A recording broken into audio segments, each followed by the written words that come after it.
tu jau esi īstenībā uzņēmējs. Zini, kad tu esi pirmo reizi kļuvi par uzņēmēju savā mūžā, tajā brīdī, kad tu apmainījies ar kādu ar vērtībām. Piemēram, ar labu vārdu.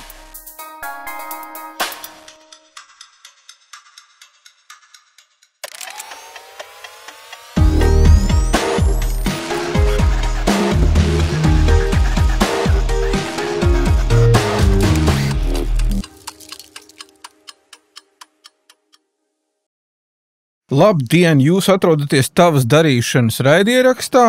Šī ir 10. raidieraksta sērija, pirmās sezonas noslēdzošā, un tad mēs esam krustu šķēršus izrunājuši visu kaut ko par un ap uzņēmējdarbību, biznesu, uzņēmuma būšanu, nebūšanu, kļūdām un tā tālāk.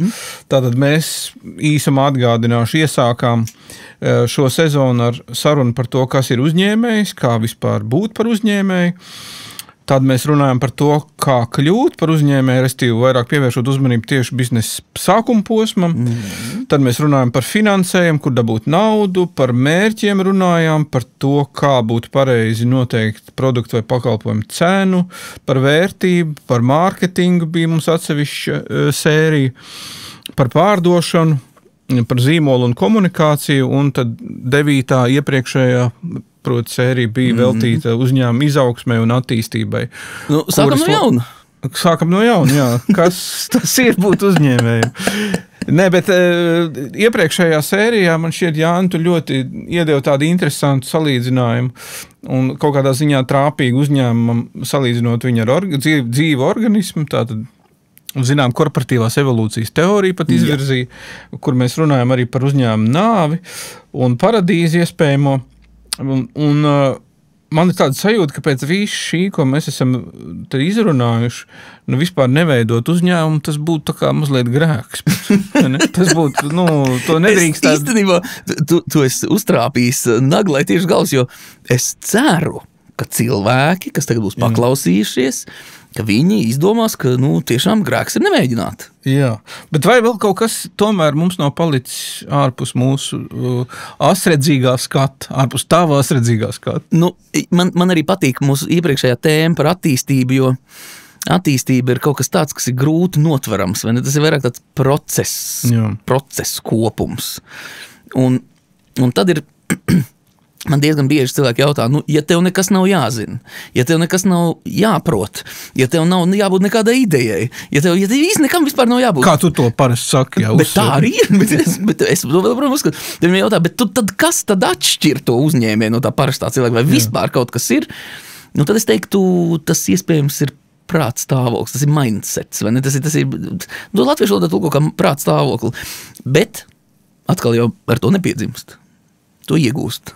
Tā ka laikam es teiktu, ka tā mēs varam... Kur to dod? Kur dod? Veikalā, kā blokus veikalā, tieši atlaidīt. Bet, tātad tas uzņēmēja prāta stāvoklis, tas ir kaut kas tāds, ko es vēlos cilvēkiem arī ar to savu pozitīvo piemēru kopumu, arī ar savu negatīvo piemēru kopumu, arī ar citu uzņēmēju pieredzi vai nedalīšanos ar šo pieredzi. Tas ir tas, ko es gribu iedzīvināt cilvēkā to prāta stāvokli, kurš pēc būtības ir drusku tāds, viņš ir drusku nebēdnīgs, vai ne? Viņš ir drusciņi, un tā ir atsevišķa tēma, vai ne? Par ko mēs šodien īstenībā varētu arī runāt. Nebēdnīgums uzņēmējdarbībā. Drīzāk par to prāta stāvokli, jo citiem cilvēkiem tas savukārt ir tieši sakārtotība, vai ne? Citiem, bet tas ir prāta stāvoklis, un strādājot ar tik daudziem uzņēmējiem, es saku, jā, tas ir prāta stāvokļa jautājums, bet katrs viņu ir iegūt. Tas ir vairāk tāds, kā lai to saka, vilkme. Vai ne? Tā ir kaut kāda vilkme uz kaut kādu veidu darīšanu. Vilkme darīt. Kā ir ar ambīcijām? Vai uzņēmējiem ir jābūt ambiciozam? Restīvi tādam, kas vienmēr ir vērsts uz aizvien jauniem sasniegumiem? Ambīcija ir interesanta dimensija. Man būtu jāpieliek kaut kāds ļoti neambiciozs cilvēks, ļoti ambiciozs cilvēks. Es to drīzāk saliktu ar tādu tā kā ambīcija būtu vēlme sasniegt. Uzņēmējam drīzāk būtu jābūt, tā ambīcija vairāk tiek asociēta ar jaunu uzņēmumiem, ar kaut kādu mērogošanu, tev ir jābūt ambīcijai kaut ko izdarīt, bet tas nenozīmē, ka tev nepārtraukti ir jābūt vēlmei aizvien vairāk, peļņa, apgrozījums, kapitāls, nauda, viss tas, tu redzi, ja tu aizved tādā virzienā tas nepārāk forši izskatās. Tie ir cilvēki, kuriem šī ir laimes definīcija. Vai ne? Daudz naudas, milzīgi ietekmi, ļoti liela vara, ļoti ārkārtīgi. Manā prātā, es kaut kā audzinās, citādāk, man tas liekas tā, drusku slideni, bet katram savs. Taču neliela ambīcija man ir, protams. Es gribu varēt iedvesmot cilvēkus nodarboties ar uzņēmējdarbību. Un, lai es to varētu izdarīt, man vajag būt par uzņēmēju, jo tāds uzņēmējdarbības iedvesmotāja amats, diemžēl, valsts pārvaldē vēl nav izgudrots. Ja kāds par to domā, lūdzu, es gribētu būt par kandidātu, bet nav. Tas nozīmē, ka man vajag nodarboties ar uzņēmējdarbību, lai es realizētu to savu mērķi, panākt, ka Latvijā ir vairāk mazo uzņēmumu. Tas nenozīmē mazāk lielu uzņēmumu, vairāk mazo uzņēmumu. Vairāk mazu uzņēmumu. Ok, ļoti labi. Vai tu savā ļoti jau garajā un plašajā konsultanta pieredzē un arī jau pat vairākus gadus tavas darīšanas interviju pieredzē, vai tu no šīm visām sarunām vari secināt, ka ir kaut kāds uzņēmēja gēns? Jo tas ir tāds bieži dzirdēts jēdziens, ka vai nu tev ir uzņēmēja gēns, vai nu tev viņa nav. Nē, es neticu, ka ir uzņēmēja gēns. Es ticu, ka mēs varam ieiet uzņēmēju domāšanā. Mēs visi varam iekāpt uzņēmēju čakrā, tā teikt. Mēs varam ieraudzīt lietas sakarībās, kuras var radīt vērtību vai var neradīt vērtību. Es ticu, ka mēs pilnīgi absolūti katrs to varam izdarīt. Tā ir lieta, kas ir dabiska, kā jau mēs runājam par mārketingu, vai ne? Mārketings ir dabisks arī augos, arī dzīvniekos ir mārketings. Tieši tāpat arī cilvēkos ir mārketings. Jautājums ir, kā mēs to atveram vaļā, vai ne? Jā, bet piedod, ka es tev pārtraucu, bet cilvēks, kas nekad ar uzņēmējdarbību biznesu nav nodarbojies, tas priekš viņa nav dabisks stāvoklis. Tātad viņš kaut kādā brīdī sev pārkāp pāri, tāds, kas nav bijis nekad saskarē. Tātad viņš ir spiests, vai viņš vēlās to vienalga, kāda ir tā motivācija, viņš pieņem šo nedabisko stāvokli un sāk tagad to savu potenciālu. Lūk, tas nav nedabisks īstenībā stāvoklis. Varbūt tā papīra kārtošana ir drusku nedabiska, bet mēs cenšamies parasties, tā saprot, valsts līmenī kaut kā samazināt to papīra plūsmu. Radīt vērtību ir viens no visdabiskākajiem stāvokļiem, kāds vien vispār ir iespējams, un tāpēc es vienmēr mēģinu nojaukt tu robežu. Tu jau esi īstenībā uzņēmējs. Zini, kad tu esi pirmo reizi kļuvi par uzņēmēju savā mūžā, tajā brīdī, kad tu apmainījies ar kādu ar vērtībām. Piemēram, ar labu vārdu, piemēram, ar komplimentu, piemēram, tu palīdzēji cilvēkam pacelt kaut ko, kas viņam bija izkritis uz ielas, vai ne? Tajā brīdī ļoti, ļoti miniatūrā veidā tu jau esi bijis uzņēmējs. Tu esi padzirdējis, ka kādam kaut ko vajag, un tev tas ir birojā. Tu aiznes, pasaka cilvēkam rekšē. Tu esi bijis labsirdīgs cilvēks, esi saņēmis kaut ko no tevis, tu saņem apakaļ gandarījumu, reizēm labu vārdu. Reizēm cilvēkam vajag kaut ko, tu viņam to pārdod, dabum 5 eiro pretī. Tur jau ir jau monetāra apmaiņa, vai nenotikusi. Tā ka es vienmēr mēģinu pateikt, visi mēs esam. Kas ir interesanti, pat savā darba vietā, kur mēs esam nodarbināti, mēs varam sevi uzskatīt par mikro uzņēmējiem. Mikro šeit gadījumā būs termins par niecīgiem uzņēmējiem, bet nenoniecinot šo teicienu. Par niecīgiem uzņēmējiem ir liela potenciāla. Visiem mums ir liels potenciāls. Ne visiem vienā virzienā. Ja tu man jautāt, vai mums visiem ir liels potenciāls kļūt par tehnoloģiju uzņēmuma īpašnieku, un šis uzņēmums kotēsies biržā un būs 11 triljonus vērts, es teiktu, šāds potenciāls ir ārkārtīgi reti kuram cilvēkam. Bet, ja mēs runājam par uzņēmēju darbību, viņā visa tajā plašajā, milzīgajā tajā uzņēmēju darbības mozaīkā, tur ir maziņu uzņēmēji, tur ir 1 cilvēku uzņēmumi, tur ir 2 cilvēku uzņēmumi, tur ir partnerības, tur ir SIA, tur ir biedrības, tur ir nevalstiskās organizācijas, tur ir mazi ražotāji, tur ir pakalpojums sniedzēji, tur ir tās debesis, viņas ir bezgalīgas. Tātad visi var. Ir bijis tavā konsultanta pieredzē kāds gadījums, ka tu esi teicis, nezinu, ko tev labāk nemēģināt? Jo izskatās, it kā jau ideja normāli, bet nevajag. Es neesmu soģis, es esmu konsultants. Ir gadījušās situācijas, kad es sevi esmu pieķēris pie tā, ka man šķiet, šis varētu nesanākt, bet atkal, es to situāciju, to lietu kopumu, ar kādu pie manis atnāk, es vienmēr uzskatu par doto. Tas man ir dotais, un man viņš jāatrisina pēc iespējas labākā veidā. Un mēs mēģinām viņu pēc iespējas labāk atrisināt, bet man reizēm kādreiz, tagad tā vairs nav, bet kādreiz man šķits kaut kā iet drusku pret to, ko es uzskatu par normālu biznesa ideju. Piemēram, vai biznesa modelis izstāst tāds, kādu saka, flimsī, vai ne? Tāds drusku nekonkrēts. Un viņi ir izauguši par ļoti lieliem, veiksmīgiem uzņēmumiem. Tā kā es pats sevi esmu pierādījis to, ka man nav nejausmas. Un nevienam nav nejausmas. Un tā ir tāda interesanta lieta, ka tie cilvēki, kas aizstāv to uzņēmēju gēnu, uzņēmēju koda, nepiesauksim nevienu, protams, vārdā, vai ne, bet man tas viss liekas diezgan smieklīgi. Tātad, ja tu esi liels uzņēmējs, kas saka, ka eksistē kaut kāda veida panākuma atslēga, tas, ar ko tu nodarbojies, ir postracionalizācija. Tev vienmēr liekas, ka tur bija kaut kāds plāns, vai ne? Kaut arī visi, kas ir bijuši mazie uzņēmēji, un arī katrs lielais uzņēmējs savulaik bijis mazais uzņēmējs ar nelieliem izņēmumiem. Tātad viņi visi redz to procesu, tu ej cauri pilnīgam hausam, protams, tu mēģini plānot, tu mēģini kaut ko sakārtot, tu mēģini prognozēt, tu mēģini kaut ko, bet viss tas beigās izrādās kaut kas pilnīgi cits, ne tas, ko tu biji iedomājies, un tas ir normāli, ka tā ir. Tātad nekādus nevajadzētu kaut kādus uztvers blokus turēt savā galvā, ka es jau nebūšu, es jau nevarēšu. Ne, tu varēsi. Un ja tev neizdosies, tu būsi pārliecinājies, ka tev nav izdevies, nevis, ka tu nevarēsi. Tā ir tāda interesanta lieta, ka uzņēmēja darbībā var būt visi, bet ne visi var darīt konkrētas lietas. Ne visi var būt programmētāji, programmētāji tas jau ir amats, bet ne visi var būt uzņēmēji programmēšanas jomā. Jā. Ne visi var būt uzņēmēji kaut kādā citā jomā, bet es uzskatu, ka visi var. Nu jā, un arī droši vien ne visi var, to jau tu teici, ne visi var izaugt par ļoti lieliem uzņēmumiem. Un ne visiem vajag. Tas arī nav vajadzīgs. Jā. Un īstenībā domājot par prāta stāvokli, šeit es tomēr gribētu piebilst vienu lietu, kas man sāp reizēm. Jā, manā dzīvē lielais pusmūža lūzums atnāca brīdī, kad es sapratu, ka man nekas nekaiš kā uzņēmējiem. Visu laiku tu sastopies ar to, ka tu esi mazs uzņēmējs, tu esi drusku neizdevies, tu esi nedaudz neveiksmīgs, tev visu laiku kaut kur paslauka, kaut kur garām, jo tāpēc, ka tu neesi svarīgs. Šobrīd politikas veidošanā piedalās mazie uzņēmēji. Es tev atbildēšu, nepiedalās. Kāpēc? Tāpēc, ka viņus neuzskata. Viņi kaut kādi, daži no viņiem paaugsies, tad mēs ar viņiem runāsim. Šobrīd tur tāda beigā masa, nav jēgas. Likuma projektus mēs izstrādājam dažādas, neņemot vērā vispār mazo uzņēmēju. Tā kā viņš nav. Viņš tur kaut kur ir, mēs viņam tur pametam kaut kādu grantu, tad. Bet manā dzīvē lielā apziņa un pateicoties arī televīzijas raidījumam, ka mēs apbraukājam apkārt, pateicoties manām konsultācijām, kur es runāju ar uzņēmējiem visā Latvijā, mums vajag to prāta stāvokli ielikt tādā drusku gandarījuma fāzē lielākā. Es esmu mazs uzņēmējs un es lepojos ar to, ka es esmu mazs uzņēmējs. Es esmu sastāvdaļa no ļoti spēcīgas ekonomiskās sistēmas, ko mēs saucam par valsti, vai ne? Un es kā mazais uzņēmējs esmu ļoti nozīmīgi viņas sastāvdaļa, svarīgāka par lielo uzņēmēju. Un to mums ir jāapzinās. Tas ir tas prāta stāvoklis, ko mums vajag. Ok. Labi, ja mēs vēl parunātu tagad mazliet par to pašu, iespējams vienu no grūtākajiem brīžiem uzņēmē darbībā vai biznesā, respektīvi pašu uzsākšanu. Jo pēc tam jau mēs sastopamies post factum ar visādām grūtībām, ar kurām var tu palīdzēt tik galā vai paši izdomā, bet runājot par pašu to sākumu. Manā prātā ir tā, ka protams, tā ir tāda universalizēšana, ko vienmēr man nepatīk īsti nodarboties, bet pamēģināsim. Tad ir tāda divas lielākas, manuprāt, prāta stāvokļi, teiksim.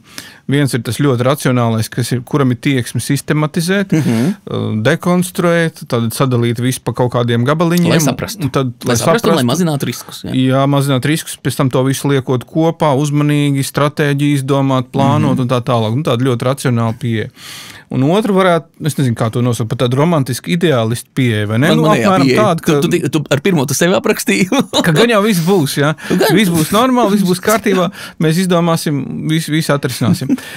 No iepriekšējām raidierakstu sērijām tas man ir pielicis, kad varbūt abas šīs pieejas ir ok, vai ne? Kas pa vidu, jā. Bet... ja jaunais potenciālais uzņēmējs apzinās vairāk vai mazāk, kurai no šīm nometnēm viņš pieder vai viņa, ko tu ieteiktu abiem šiem prāta stāvokļiem, kā varbūt tās lietas, kas būtu jāņem vērā pašā sākumā un kā būtu pareizāk vienā un otrā gadījumā rīkoties? Ja, tātad iedomāsimies šīs abas galējības. Pirmā un svarīgā lieta. Tas gan nav obligāti atkal jau, bet tas tev palīdzētu, ja tu pats kā potenciālis uzņēmējs saprastu, kur tu tur atrodies. Jā. Un nemēģinātu pateikt to, ka man riebjās taisīt tos pētījumus, vai ne? Es to neciešu, bet to vajag darīt, jo tāpēc, ka tikai tā tu var kļūt par uzņēmēju. Ne, tas nozīmē, ka tu jau kaut ko dari nepareizi. Tu visdrīzāk esi tāds straujas dabas cilvēks. Atkal jau skaidrais saprāts nedrīkst pazust. Tu nedrīkst taisīt uzņēmumu, nepārvaldot resursus. Tas vienkārši fiziski nav iespējams. Bet vispārējais, kamēr viens mēģina saprast, kāds viņam zīmols būtu labāka krāsa viņam, vai ne, tikmēr otrs paspējas jau divreiz uztaisīt uzņēmumu, vienu pārdot un otru paspējas jau nopelnīt, vai ne. Tagad tas ir katram savējais tas tēmas.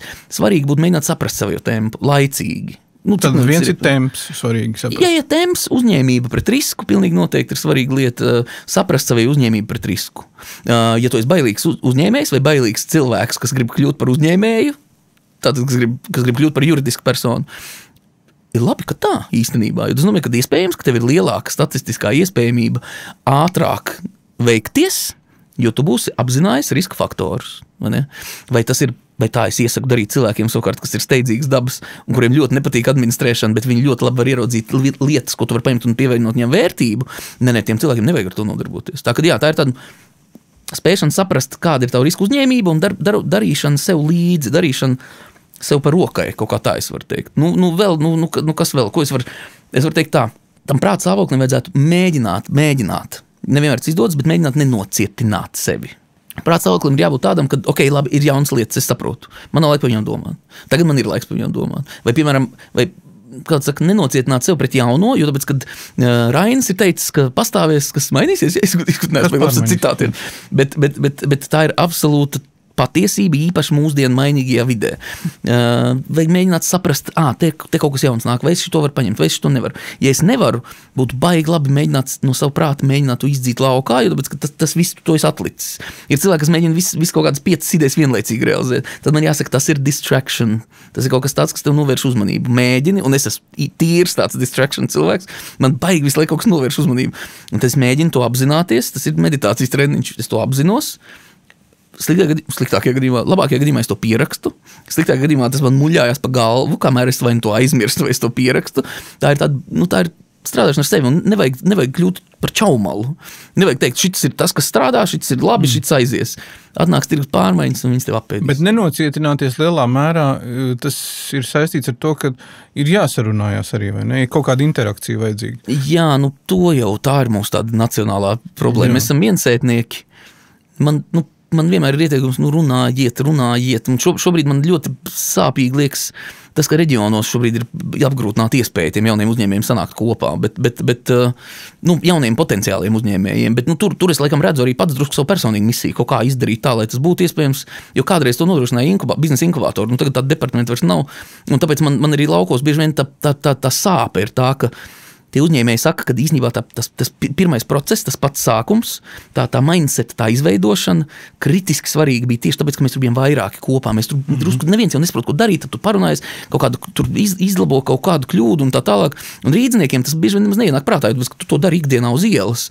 Bet, Ludzā, nav tāda ikdienā uz ielas, nav tādas lietas kā ikdienas uz ielas, un tur es teiktu, ka ir jāmēģina strādāt pie kaut kāda veida jauno uzņēmēju sanākšanas kopā. Ja ir iespējams mans ieteikums, tad, lai varētu runāties vairāk, veidot kaut kādu veidu sociāli iesaistošas kaut kādu veidu aktivitātes, uzņemties to iniciatīvu, varbūt būt par savu reģionu, kaut kādu tādu tā kā savedēju, vai varbūt sanāk kopā un parunā par biznesa idejām. Tas izklausās tīzli, bet ir tāda lieta kā mastermind grupas, piemēram. Tā ir tāda metodoloģija, pēc kādas cilvēki palīdz uzraudzīt viens otru mērķus, piemēram, tādu var uzorganizēt, vai kaut kādu, tā ir tāda lieta, kas ir, runāt vajag.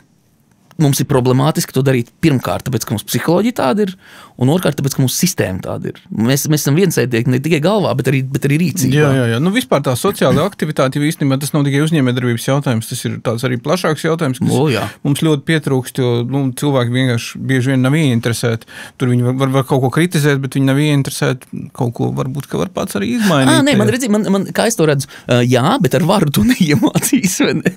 Kaut ko varbūt ar varu to var iemācīt, es nezinu, bet tā svarīga lieta, kā es to esmu ieraudzījis dzīvē, ir vienmēr rāda savu piemēru.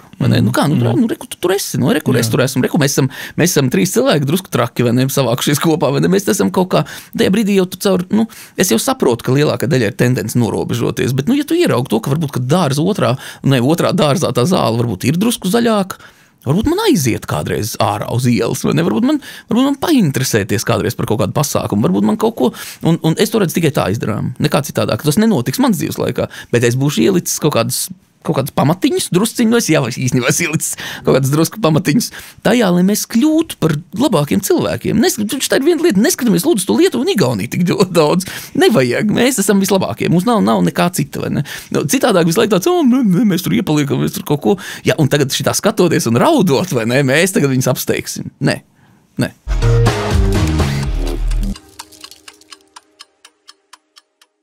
obligātās 30 sekundes. Tiem, kam sanāk, ir jāturpina, un Luminor atbalstīs. Tātad ir jauns produkts, kas ir aizdevums sadarbībā ar Eiropas investīciju banku. Aizdevums ar samazinātu procentu likmi uzņēmumu attīstībai, iekārtu iegādēji vai auto leasingam. Tātad pieteikties var uzņēmumi sākot no viena pilna darbības gada, kredīts no 10 000 eiro uz augšu. Piesakies!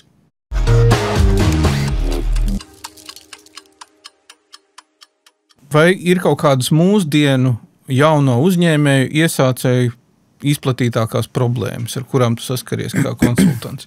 Kaut kas, kas ir raksturīgs šim brīdim?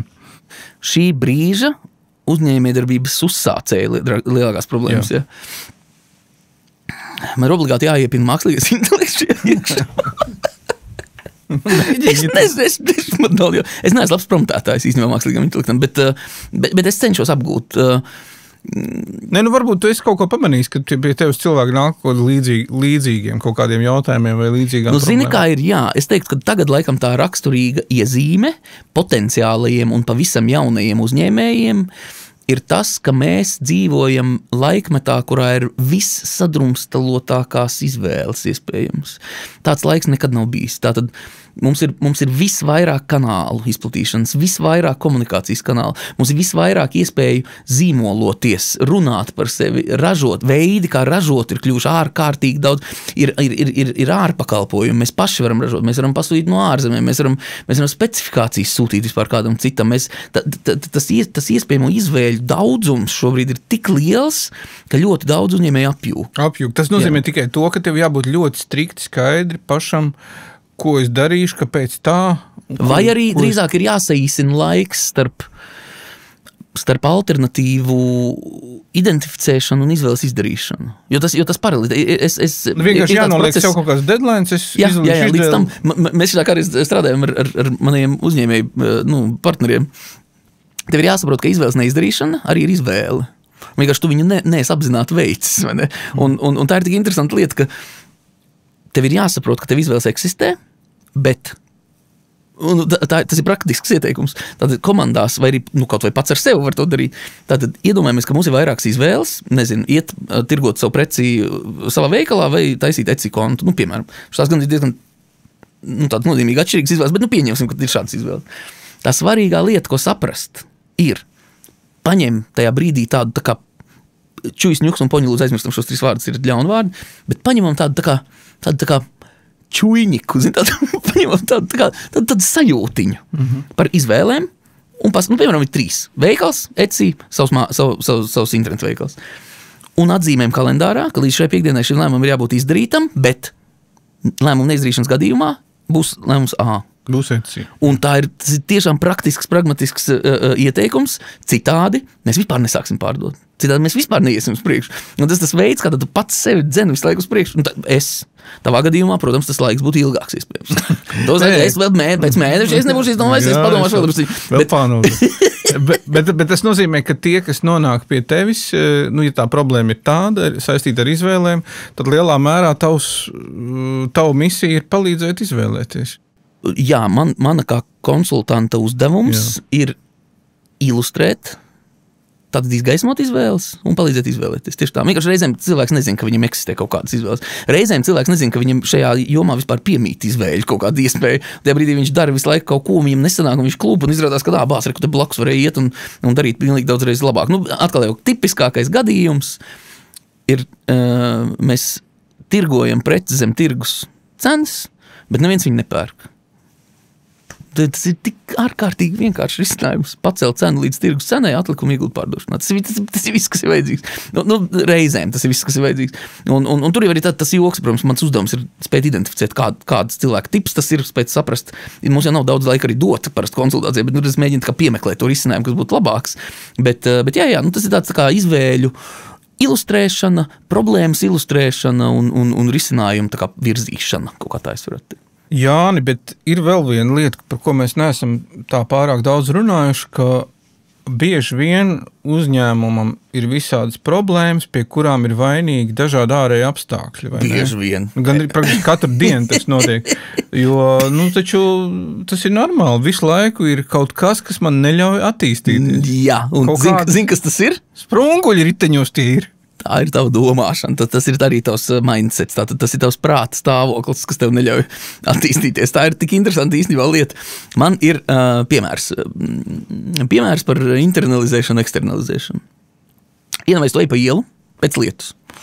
Tu ej pa ielu tuvu brauktuvē, pa ietu. Un tev garām nobros mašīna un nošļaks tev no gals līdz kājām. Tu dusmīgs. Tu esi dusmīgs, tas ir normāli, tā ir emocionāla reakcija. To emocionāla reakciju tu visdrīzāk nevar ietekmēt. Slapš un dusmīgs. Slapš un dusmīgs. Tas varētu būt dziesmas nosaukums. Slapš un dusmīgs. Slapš un dusmīgs. Tātad tu esi pēc tam, kad tu esi slapš un dusmīgs, tu esi slapš un vēl kaut kāds. Vai ne? Tātad ir jautājums, tad, kad dusmas sāk lēnām norimties, ar kādu mācību tu aizies prom? Tātad viens variants ir, tu aizies prom ar mācību, kad autovadītāji pārsvarā viss ir pilnīgi stulbeņi, viņi nesaprot, ko viņi dara un viņi ir muļķi. Tā būtu tā eksternalizēšana, vai ne? Tu noliec to visu uz to vadītāju. Un otrs variants ir, varbūt, ka man vai nu ejot tuvu brauktuvi vajadzētu skatīties apkārt un ieraudzīt situāciju, kurā kāds neredzošs braucējs man var braukt garām, vai arī iet vienkārši tuvāk, tā kā tālāk no brauktuvs projām. Tātad šajā gadījumā tu internalizē. Pasaka man, kā tev liekas, kurš pieejams ir labāks? No tāda pragmatiskā viedokļa. Un te uzreiz man jāpiebilst, un šim ir vēl papildus dimensija, ko es tikko iedomājos, sašutuma kultūra. Tātad, sāki man lūdzu tagad. Nē, pagaid, bet tas ir atkarīgs tomēr no apstākļiem. Tas ir atkarīgs no kur apstākļiem. Mēs tos domāšanas tārpiņus kur redzam, vai ne? Ne, bet kāds sāpiņas? Ja es esmu bijis piesardzīgs un lavījies gar mājas sienu, un es redzu, ka tas vecis speciāli pagriez stūri, tad skaidrs, ka es eksternalizēju, un tas ir normāli. Un es viņam metu varbūt ar kurpi pakaļ. Bet ja es tur eju gandrīz vai pa ielu, tad, jā. No vienas puses es tev piekristu, bet no otras puses tātad esot apcerīgā stāvoklī, es saku, nē. Ir tikai viens pareizs, pareizs tādā ziņā, ka efektivizējošs prāta stāvoklis, kādā tu var no šī iziet laukā, tas ir mēģināt darīt tā, lai nākotnē tas nenotiktu. Tātad, tur nav citu variantu, tur tikai viena izēja. Tad palikt mājās lietas laikā. Varbūt tavs secinājums būs palikt mājās, jo mūsu uzdevums ir nekļūt apšļakstītam. Un tajā brīdī palikt mājās nemaz nav tik slikts secinājums. Tātad, mēģinot ieraudzīt ārpus mums objektīvus iemeslus, bet darot to tā, ka mēs neko ar šiem iemesliem nevaram ietekmēt, tā kā mēs viņus nevaram nekādi ietekmēt un mainīt, tas nozīmē nodarboties ar neproduktīvu domāšanu. Tagad jāpiebilst, te es nerunāju par to, ka mums vajadzētu visu dzīvi pavadīt produktīvā domāšanā, vienkārši šajā gadījumā mēs lietu, ko mēs būtu, tātad to laiku un to galvā, to domāšanas spēku, to procesēšanas spēku, ko mēs būtu varējuši veltīt problēmas risināšanai, mēs esam veltījuši pilnīgi absolūti nekam nevajadzīgai, nekam nederīgai sašutumu veidošanai par kaut ko, un tā ir mūsu sašutuma kultūras šobrīd, vienkārši mēs atrodamies pašā pīķī, es ceru, ka nebūs vēl vairāk sašutuma kultūras mūsu dzīvē, bet tā ir tāda interesanta lieta, vai ne? Tu jau, tas, ka tu dusmojies tajā brīdī, tas ir normāli, bet uzņēmējs, kas saka to, ka valsts viņu nospiež ar nodokļiem, ka valsts viņam neļauj darboties, kad konkurenti, un tas klients ir idiots, viņš jau nesaprot, kas ir labs produkts un kas ir slikts produkts. Tajā brīdī man jāsaka, man ir prieks, ka tu esi nokļūst tik tālu kā uzņēmējs īstenībā, jo atkal jau tu vari būt arī tāds kā uzņēmējs, bet tu nevairo, man liekas, labbūtību šajā pasaulē tajā brīdī, tā kā nevienā brīdī, jo, ja cilvēks man saka nodokļi, es viņam saku apakaļ, ārprāts nabadiņš, tev ir pastiprinošie nodokļi šajā valstī, tu esi citādāks kā pārējie, baigi interesanti, es to nebiju dzirdējis, ka mums eksistē kaut kāda smago nodokļu režīms, vai ne šajā valstī, tu nabadzīņš esi iekrits tajā smago nodokļu kategorijā, viss, tu tagad nevar vairs konkurēt, vai ne? Vai cilvēki, kas saka par konkurentiem, es saku, baigi interesanti, jā, mēs esam, starp citu ir dažs nozīmes, kurās tā ir, bet atkal jau tas jau nenozīmē, ka tev jāpadodās, bet es biežāk saku cilvēkiem, tev jau konkurenti ir tādā pašā situācijā kā tu. Tev ir pat kā jaunam uzņēmējiem, kā mazam uzņēmējiem, bieži vien tev ir pat priekšrocība pār konkurentiem, jo tāpēc, kad tu esi kohezējams iespējams, tātad tu vari iegūt grantus, tu vari iegūt fondus, tu nevari izdarīt salīdzināt ar taviem lielākiem drusku konkurentiem. Tātad šī ir atkal neproduktīva domāšana, tu neko tur nevari padarīt, un tā ir eksternalizēšana. Svarīga lieta šādā situācijā, mēģināt sev pie tā pieķert. Piebilde, es neesmu svētais šajā kontekstā, es domāju, pusi no dzīves es paliku tieši tāpat, bet es esmu iemācījies to sašutumu ieraudzīt sevi. Un man tik interesanti liekas, ka cilvēki ir, kas mēģina objektivizēt to lietu, viņi vienmēr mēģina objektivizēt nevis to sašutumu, bet to objektu sašutumu. Piemēram, būdams apšļakstīts, vai ne? es saku, vienkārši nevajag sašust par to tik ļoti, vajag mēģināt izdarīt kaut kā tā, lai tu būtu mazāk apšļakstīts. Bet tas, ko cilvēks man var pateikt, piemēram, ko tu man var pateikt, ir tas, ka tas cilvēks, bet viņš objektīvi bija slikts. Bet mēs ne par to runājam. Mēs runājam par to, ka tu esi neveiksmīgi pavadījis šo laiku, ko tu būtu varējis veltīt šīs problēmas nākotnes atrisināšanai, bet tā vietā tu esi aizgājis prom ar sliktu garstāvokli, ļaunatminīgumu pret pilnīgi visiem šoferiem, vai ne? Un tas, kam tas palīdz? Jā, faktiski pārtulkojot tā jaunā uzņēmēja iesācēja kontekstā, tad šeit, ja tās problēma ir, dusmiņas uznāk, viņas pāriet, laid viņas ārā, un pēc tām dusmiņām mēģina tad saskatīt, ko tu vari darīt savādāk, labāk. Precīzi. Un kaut kā un reizēm cilvēks saka, bet tas darbinieks, viņš zog. Ko es varu darīt labāk? Es saku, nākamreiz pieņemt darbinieku vai tādu, kas nezog? Vai arī, ja tavā prātā patiešām ir kaut kāda konspirācijas teorija par to, ka mēs visi zogam, tajā brīdī uztais kaut kādu veidu kontrolas izsakošanas mehānismus, kas šo zakšanu samazina līdz minimumam. Varam to izdarīt? Varam. Un man ļoti reti, kad ir gadījušās šādas situācijas sarunās ar, piemēram, uzņēmējiem, bet vispār ar cilvēkiem, kur mēs nevaram to pavērst konstruktīvā fāzē. Visu var pavērst konstruktīvā fāzē. Problēma ir tā, ka destrukcija ir salda. Vai ne? Sašutums ir mīļš, tāpēc, kad tajā brīdī, mēs esam sašutuši, mēs esam, es nezinu, latviešu valodā ir tāds vārds, pārlūkot vārdu righteousness. Mēs esam cīnītāji par patiesību, mēs esam taisnības zobenu nesēji, un tas ir tik patīkami, vai ne? Tik šausmīgi. Kā var nesašust vispār? Ja, visiem sadot. Bet vairs nesašust. Visiem sadot.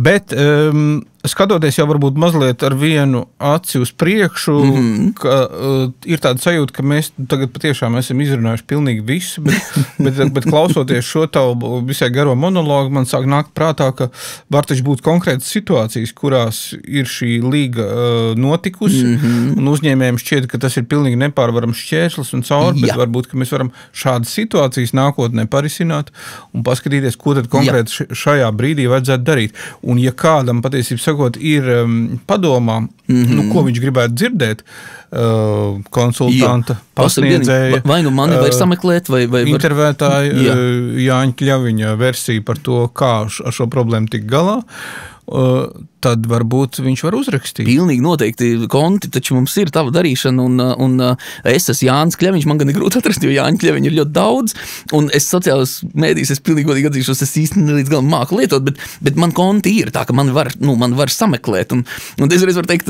man patīk tavs arī varbūt ne tik optimistiskais skatījums uz to, ka tev varētu šķist, ka mēs jau visu varētu būt izrunājuši. Osvald, tas domāju, ka tu man līdz galam iespējams tomēr nepazīsti. Es gribētu, lai tu man izaicini uz spēju man izrunināt līdz galam. Kurā sezonā tu pateikti? Es vienkārši apstāšos. Zini, kā ir, man nav vairs ko teikt. 17. sezonas 6. sērija. Jānis Kļaviņš paziņo, ka viņam vairs nav ko teikt. Es beidzot esmu izrunājis visu, kas man ir sakāms, mēs varam iet mājās. Latvijas Republika nopūšās. Bet tu ļoti, ļoti pareizi piezīmēji, ka ir iespējams kaut kāda veida korektīvas rīcības, kuras būtu problēmas specifiskas. Ko es ar to gribu cilvēku vārdiem teikt?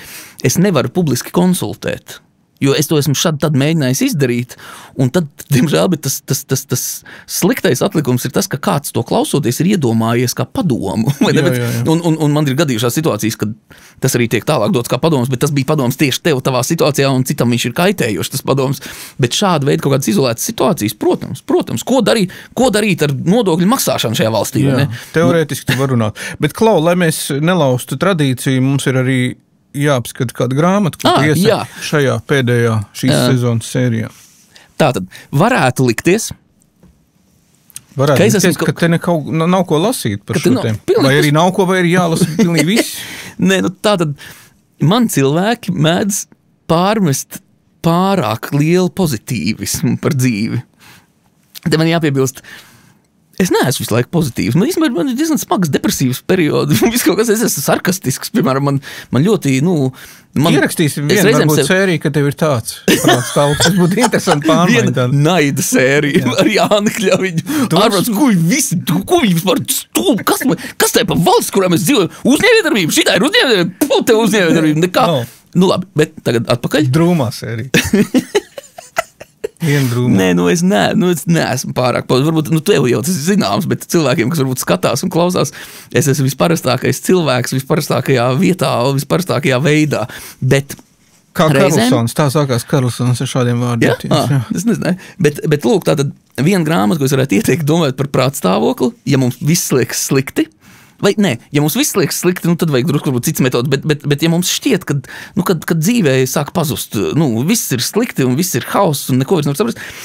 Tātad Stevens Pinkers, viņam gan pārmet arī to, ka viņš ir pārāk pozitīvs un reizēm pamatot pārmet, jo viņš mēdz būt pozitīvs ar datiem vietās, kurās viņam varbūt nevajadzētu būt pozitīvs ar datiem, bet ļoti labi man bija iedvesma par apgaismības laikmetu, kurš ir tagad.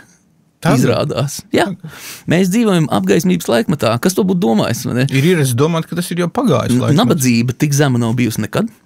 Karu tik maz nav bijis nekad, lai arī mums ir patiešām smaga šobrīd situācija, bet atkal jau tīri racionāli paskatoties, vai ne? Un mēģinot no malas paskatīties. Mums ir īstenībā mirstība piedzimušiem bērniem. Es kaut kad nesen lasīju, es Nexus grāmatu lasu, ir ļoti, ļoti vismazākajā līmenī. Mums ir vislabākā veselība, visaugstākā dzīvības, kāda ir bijusi. Mēs īstenībā bieži vien kaut kā ir laikam latviski tas lūgojums ir, mēs uzskatām par pašsaprotamu to, kādā mēs dzīvojam vidē. Mēs dzīvojam ļoti labā vidē. Tie no jums klausītājiem, un gan jau arī tu, kas ir virs 40-50 gadu robežas, mēs taču padomu laikus atceramies.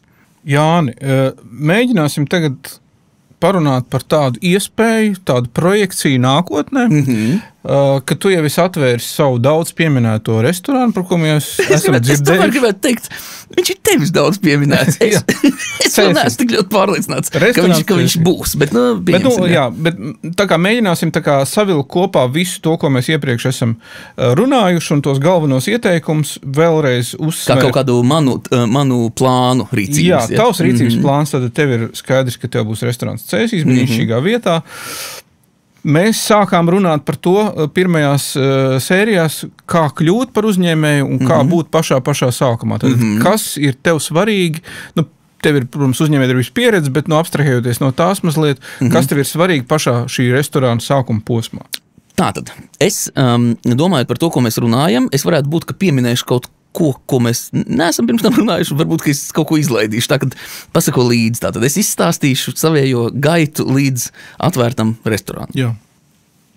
Pirmā lieta, man ir jāsaprot par partnerību. Kurš ar mani nāks kopā? Viens, es viņu neuztaisīšu, tas ir pilnīgi skaidrs, jo es esmu slikts administrators, tātad es to zinu, un pavārs, es gribēju būt, bet es arī neesmu baigi labs. Tātad visdrīzāk man vajadzēs kādu cilvēku, kas ir administratīvais vadītājs. Ideālā variantā es gribētu 2 biznesa partnerus, bet ka viens varētu uzraudzīt ciparus, otrs savukārt būtu administratīvais faktiskais vadītājs, kurš pieņem cilvēkus darbā un pats tur arī strādā par, piemēram, bārmeni vai oficiantu, vai, mēs izdomātu, kas viņš tāds būtu. Ne? Tātad sākumā partnerība. To tad es meklētu noteikti no vietējiem cilvēkiem, no sev pazīstamiem cilvēkiem. Tad ir skaidrs, ka uzņēmējdarbības forma būs SIA. Ir skaidrs, ka viņiem pagaidām būs 2800 eiro pamatkapitāls. Es izskaidrošu, kāpēc, tāpēc, ka visdrīzāk es piesaistīšu naudu no citurienes. Tā nebūs visa man ieguldītā nauda. Tad visdrīzāk es būtu taisījis pilns summas to pamatkapitālu. Jā, bet kur tu piesaistīsi naudu uzreiz? Lūk, tātad es jau zinu, kur es piesaistīšu naudu. Es ļoti ceru, ka man vēlreiz atbalstīs Altumu. Nē, es gan viņiem nekad neesmu palicis parādā līdz šim. Tā ka es ceru, ka man atbalstīs Altumu. Es iešu pie Altuma uzņēmējdarbības uzsākšanas aizdevums, finansējums, kā viņi tur saucās. Es rēķinu restorāns, nezinu, manā prātā 35, 45, varbūt 50 000. Es kaut kā tā aptuveni rēķinu. Tādas naudas viņi dod. Man priekš viņiem biznesa plāns nebūtu jāiesniedz, bet es uzrakstītu to biznesa plānu jebkurā gadījumā. Biznesa plānā es apskatītos apkārt, kas man tur ir pa konkurentiem, es vides faktorus apskatītos, vietas faktorus apskatītos. Uzrakstīt pats sev to veidu, kādā es plānoju, lai restorāns atšķirās no pārējiem. To es tagad tev neteikšu, tas iespējams būs arī mans komerces noslēpums, vai ne? Tad es uzzīmēšu, palūkšu sev pazīstamajiem, visdrīzāk vai savai grāmatvedē vai kādam pazīstamam finansistam uzzīmēt man ciparus, jo man būs izdevuma pozīcijas jau skaidrs. Te man drusku ir plusiņš. Es esmu jau bijis šajā nozarē, tā kā es viņas zinu. Bet atkal kādreiz es viņas nezināju. Tu vienkārši sēdi un domā, kādas tev ir tās izdevuma pozīcijas. Mazs precizējums vai pareizi piebildi pie Altuma, tātad, ja es pareizi tev saprotu, Altuma finansē arī tādus jaunus uzņēmumus, kur īpašnieki iepriekš varbūt nav bijuši vienmēr veiksmīgi uzņēmumi. Jā, protams. Tas nav šķērslis, ja tev ir kāds neizdevies biznes, tas nenozīmē, ka viss cauri. Noteikti nē. Atkal, tu nedrīkst būt bijis ļaunprātīgs. Tu nedrīkst būt nomirs un nokļūs ellē kā uzņēmums, kā uzņēmējs. Bet protams, ja tas nav pēc šāda veida parametriem diskriminēt, man pat šķiet, ka būtu drusku pret satversmi, bet vienalga. Okay. Tātad biznesa plāns tev ir, tu esi noformulējis, cipari ir, finansējums ir. Jā. Nonākam pie viena no svarīgākajiem jautājumiem - zīmols. Vai tev ir skaidrs zīmols? Es palūkšu kādam, lai izdomā visdrīzāk. Man nav liels nozīmes. Kaut kur gan jau, ka mēs ar partneriem izspriestu. Protams, jautājums ir, ko mēs tur piedāvājam. Ēdienkartes, tur tehnoloģiskās kartes. Mums nepieciešams saprast, kādas tur ir izmaksas pozīcijas iekārtām, visas tās lietas. Tās mēs metam iekšā visas biznesa plānā. Tad mēs dibinam uzņēmumu. Kādreiz bija tā, ka Altums deva laikam, ja nebija dibināts, vai ja bija dibināts, es šoprāt pajautāju tam, kas finansēs. Lūk, tad daram pēc viņu ieteikumiem. Ja viņi apstiprina forši, ja gadījumā viņi neapstiprina plāns B, plāns C, vienmēr man ir kaut kāda cita veida finansējuma piesaistes iespējas, varbūt kaut ko caur kādu fondu var izdarīt, pats šo to drusku var piefinansēt. Tas ir jautājums. Lūk, tātad ejam dibinam. Nodibinam, tad mums ir jautājums. Mums ir jāsaraksta, atkal jau tas viss būs iekšā biznesa plānā.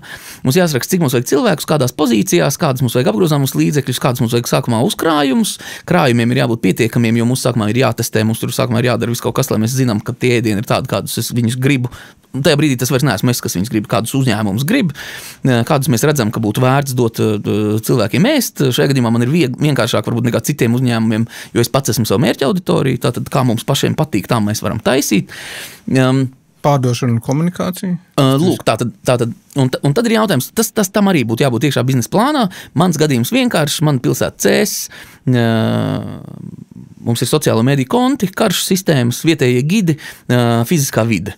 Fiziskā vide, tātad, kas mums atrodas apkārt, izkārtnes, varbūt kaut kāda varbūt vidas reklāmas, kaut kāda risinājuma paņemam, Facebook grupas, WhatsApp grupas, kaut kur varbūt izlīmēt sludinājumu. Atkal jau tas viss, tādā ziņā pilsētā tas ir diezgan... Kas ir karšu sistēmas, piedod? Google kartes, Apple kartes, jo tāpēc, ka tas ir tas, kā, piemēram, turisti bieži vien meklē, kur paēst, vai ne? Cik tev ir darbinieki sākumā?